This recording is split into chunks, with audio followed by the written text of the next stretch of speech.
from movies, musicals, player pianos, video games, and even Disneyland. Ragtime music is all around us, a familiar sound of a bygone era, a period of American history that ushered in many changes in society and music. The sound is familiar, but the story is often left untold. In November of 1868, in Linden, Texas, a little boy was born to two ex-slave laborers. The baby's name was Scott Joplin. Around 1875, Scott's family moved to Texarkana, a brand new town on the border of Texas and Arkansas. There, his mother worked as a house cleaner. It was in one of the houses that 7-year-old Scott started entertaining himself with the piano. He was already immersed in music as his father played the violin and his mother played the banjo and sang. He became so proficient that by the time he was 11, he started taking lessons from a German teacher, Julius Weiss. At this point in time, classical music was very popular. John Philip Sousa was favored with his marching band style songs, along with Edward Elgar, who mainly composed cello concertos. Ragtime was a new, innovative genre branching from classical, march, minstrel, spirituals, and folk music.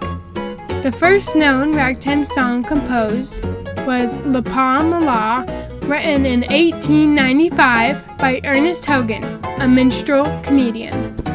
During the 20th century, Joplin made ragtime famous with his unique styles. Scott Joplin crossed new frontiers by becoming the name and face of ragtime, which propelled American jazz. He wrote over 40 ragtime pieces, a ragtime ballet, and 2 operas, the most famous of these being Maple Leaf Rag, The Entertainer, Easy Winners, and Original Rags. Coming from a childhood raised by former slaves, Joplin incorporated the sounds of slave tunes and worker songs into his music. For added familiarity in Scott Joplin's music, he added some classical elements into his compositions. This helped to ease the audience into his ragtime music. Most of the classical and march-like styles were integrated into the left hand. Scott Joplin moved to Chicago in 1893, where he met Otis Saunders, another ragtime composer who encouraged him to write down and publish the tunes that were floating around in his head. In 1894, they both left and went to Sedalia, Missouri, where he settled down by 1896. There, he played piano in clubs and saloons. He named his second composition after one of them, The Maple Leaf. He had a tragic personal life, including 3 marriages and the death of a daughter. His second wife died weeks after they married, which made him never return to Sedalia. After he moved to New York in 1907, he married Lotta Stokes by 1909. Scott Joplin grew up surrounded by African music and worker songs. Along with the European, Scott incorporated African rhythms into his songs.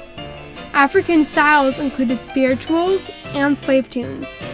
Joplin grew up shortly after the Civil War, when slavery had just been abolished. African drumming played a vital part in the creation and popularity of ragtime. Syncopation is one of the most recognizable characteristics of ragtime, where some accents of the music fall on beat and some fall off beat. African drumming is syncopated and inspired Joplin and the many contributors of this iconic style. Scott Joplin made ragtime popular with his combinations and styles that nobody had heard before.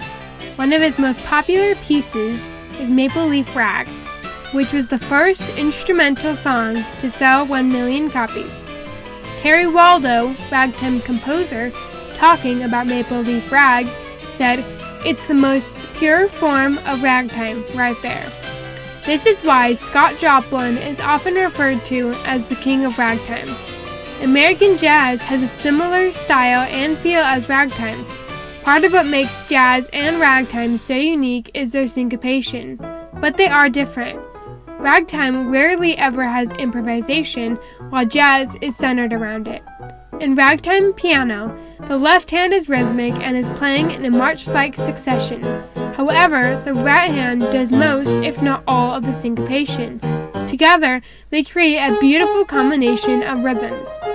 The notes are played in a ragged fashion, hence the name ragtime. Scott Joplin was not the only one who had a major role in creating ragtime and directly influencing jazz. James Scott and Joseph Lamb were also significant. That trio is often considered the Big Three. The thing that set Scott Joplin apart was that he was one of the first African American musicians to become extremely popular and well-known. As he was growing up, colored people were still held in low regard, despite slavery being abolished. He sold over 1 million copies of his music in his lifetime, and is still selling more today. He received the Pulitzer Prize in 1976, around 60 years after his death on April 1, 1916, awarding his influence to American music. During World War I, ragtime started fading out of the minds of the American people. It is the first truly American genre. Near his death, Scott Joplin was feeling discouraged. His opera, Treemonisha, failed. He became extremely ill and was not being taken seriously anymore. But Joplin himself knew that the slump of ragtime was only temporary. He said, "When I am dead 25 years, people are going to begin to recognize me." Sure enough, Treemonisha made a comeback in 1972 with the Atlanta Symphony. Even though Scott felt like a failure when he died, his reputation is quite the opposite. There is a mural at the school that he attended in Texarkana that honors his musical brilliance. Congress issued a special postage stamp commemorating his life and achievements. Today, there is the Scott Joplin International Ragtime Festival, which is held annually in Sedalia, Missouri, by the Scott Joplin International Ragtime Foundation. Even though ragtime had its ups and downs, people are still composing it today. Billy Joel, Carl Sonny Leland, Paul McCartney, and Terry Waldo are all recent composers of this fine music. Scott Joplin started creating his music at a time after slavery was outlawed, but African Americans were still treated coarsely. Scott Joplin and ragtime progressed the acceptance of colored people, because he made a style popular with all colors. Scott Joplin was significant in making ragtime popular and propelling the creation of America's unique style of music, jazz. Being the first truly American genre, ragtime was new music for a new era.